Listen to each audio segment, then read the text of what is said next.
దేశాన్ని దోస్క తినేటోడు 16-18 సార్లు ఫెయిల్ అయ్యి తర్వాత సక్సెస్ అయ్యిండు. అలాంటిది నా దేశాన్ని కాపాడేటందుకు 6-7 సార్లు నేను ఫెయిల్ అయితే అదో పెద్ద విషయమా అని 8వ సారి ప్రయత్నించి ఆర్మీ ఎంట్రన్స్ ఎగ్జామ్ క్రాక్ చేసి ఫస్ట్ ప్లేస్ కొట్టింది శ్రద్ధ శివదావ్కర్.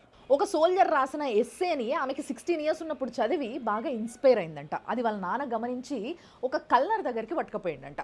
ఆయనతో మాట్లాడినప్పుడు ఆయన షేర్ చేసుకున్న ఎక్స్పీరియన్సెస్ విన్న తర్వాత నేను ఎట్టి పరిస్థితులల్లో ఆర్మీ క్రాక్ చేయాల్సిందే, నేను జాయిన్ అవ్వాల్సిందే అని ఆమె ఫిక్స్ అయింది.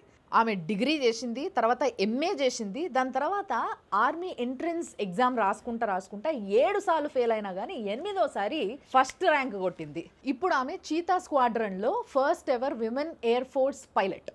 చీతా స్క్వాడ్రన్ అంటే తెలుసు కదా, వాళ్ళు ఇండియన్ ఆర్మీకి లాజిస్టిక్స్ సప్లై చేస్తుంటారు. ఎప్పుడన్నా క్యాజువాలిటీస్ అయినప్పుడు ఎవాక్యుయేషన్ చేస్తుంటారు. అండ్ శత్రు ఆర్మీ నుంచి ఏమన్నా మూమెంట్స్ ఉన్నాయా, ఏంది, ఏదన్నా మనకి థ్రెట్ ఉందా అనేది ఎప్పటికప్పుడు సర్వే చేసుకుంటా కింద ట్రూప్స్ ఉంటాయి కదా, వాళ్ళకి ఇన్ఫర్మేషన్ పాస్ చేస్తూ ఉంటారు. అండ్ చాలాసార్లు వీళ్ళ డ్యూటీ ఎప్పుడు కూడా హిమాలయాల దగ్గరనే ఉంటుంది.